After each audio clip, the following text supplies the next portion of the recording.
What is up, guys? It's the Sound Alchemist, and today I'm back to bring you some more 40 facts in the Warhammer 40K universe. As always, we bring you videos each and every day, and today is no exception because today we are continuing with your fan lore.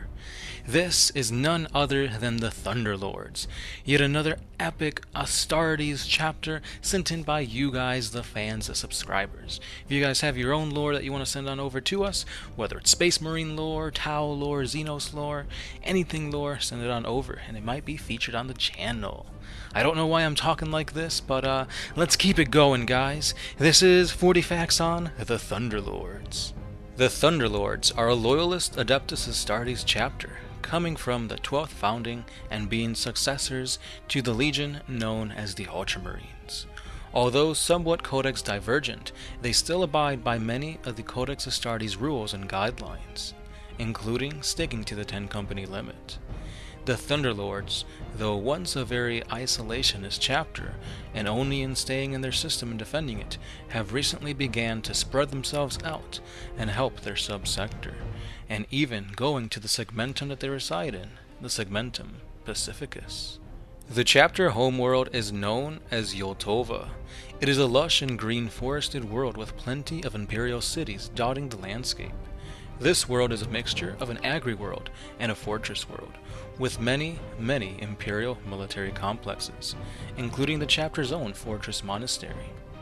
The reasoning behind the Thunderlords setting up Yoltova as their primary base is due to the fact that, well, the system is named after the planet, but also due to it being the first world that the Thunderlords took when they were campaigning to bring the system into compliance.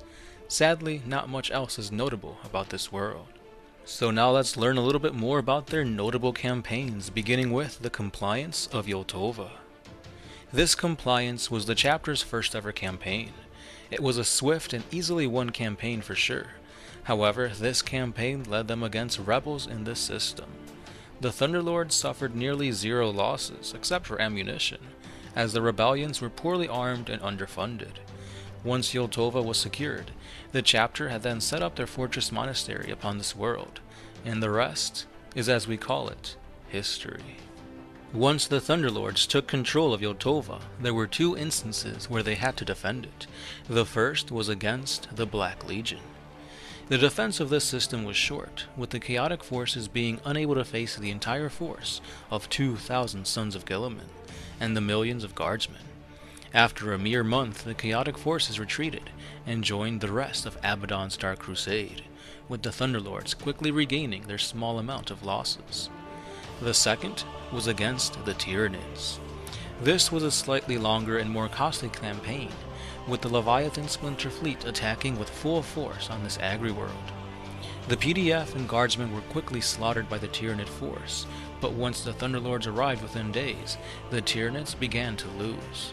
With the Stormbreakers of the chapter killing hundreds of Tyranids alone, it took approximately 5 weeks to push the Tyranids back and send them to a full retreat, as they were losing more biomass than what they were gaining. Now that we know a little bit more about this chapter, let's dive into their relics, beginning with Dainsleif. Now Dainsleif is a blade wielded by the first chapter master of the Thunderlords way back in the 34th millennium.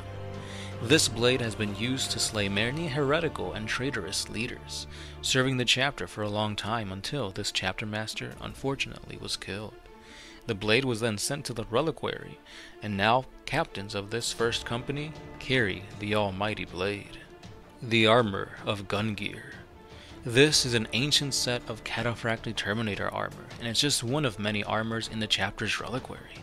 What makes this one unique is that it was worn by Captain Tolandus Endrick, the ancient and long-dead captain of the 3rd Company, who convinced the chapter master at the time to make the Thunderlords the defenders of Yoltova. The next relic is the Hammer of Thor. It is an ancient thunder hammer that is imbued with the first Stormbreaker of the chapter's soul.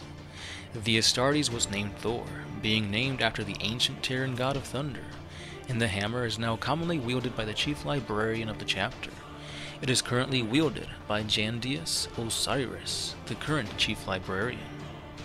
And finally we come to the Thunder Fist, which is a powerful fist with a storm bolter built inside the palm of this gauntlet. Although it is unknown when this fist was first used in the chapter, what is known is that many captains and masters of the forge tend to have wielded this fist. A notable one being Master of the Forge, Gordon Ironheart, who first used this power fist to destroy a Drukhari assassin who attempted to steal it, along with many other relics. Obviously, the Drukhari fell and was killed by Gordon. It is now wielded by Chapter Master Corrigan Thorn, along with his personal Thunderhammer. And since we talked a little bit about some notable characters, let's get a little bit more information on these Thunderlord characters, beginning with Chapter Master Halden Yulmund. Chapter Master Yulmund was a former Chapter Master of the Thunderlords, serving from an unknown time until his death in the early 42nd millennia. He was on the opposite side to Taravanius during the Civil War that broke out. At the end of the war, he was slain. Chapter Master Corrigan Thorn. Chapter Master Thorn is the current Chapter Master of the chapter, and it is a close friend to Captain Tarvanius. He has personally led the Thunderlords across the Segmentum since Civil War pushed back both of the chaotic Xenos threats that threatened him. Going on, we have Captain Tolandus Endrick. Tolandus Endrick and his expedition was the primary reason for the Thunderlords' isolation, as his crusade was the only one that got slaughtered by the orcs in the Sarturian system. Unfortunately, not much else is known about him or his deeds. Chief Librarian Jarandus Osiris. While not much is known of Osiris, what is known is that he has diagnosed both Thorn and Tarvanius with latent psychic abilities, and he's began to train both of them for a short time to learn how to handle these warp spawn powers. And finally, we have the Master of the Forge, Gordon Ironheart. Along with Osiris, not much is known of Ironheart besides that he has forged the Thunder Fist and prevented the Drukhari pirates from breaking into the reliquary and stealing it. And before I end this lore, I will finish off with one quote that stood out amongst all the others. And this is, "But sir, isn't dropping directly into the Orc Horde alone a suicide move?" Is that even a question that needs to be asked? Of course. But anyway, guys, that was some lore on the Thunderlords. This was yet another Space Marine fan chapter lore. So, of course, Space Marines are the most popular race, I guess you can say, the most popular army that gets played. So, of course, it'll be the most popular fan lore that we get sent in.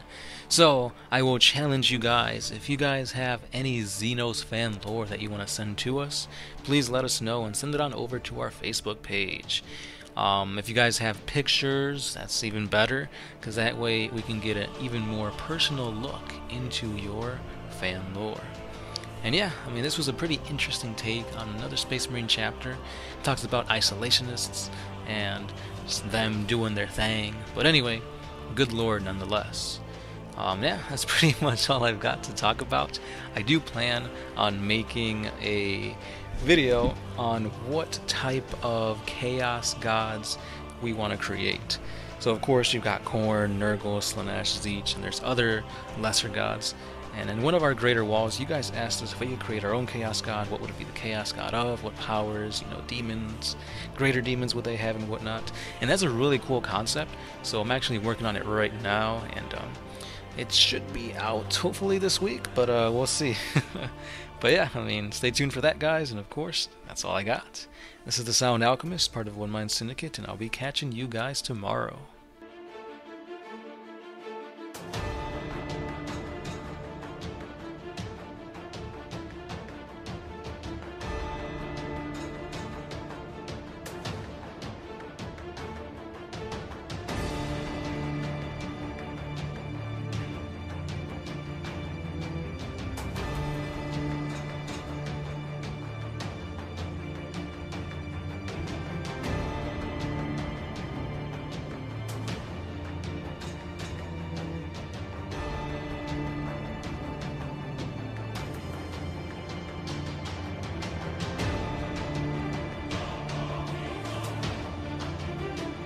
Open house.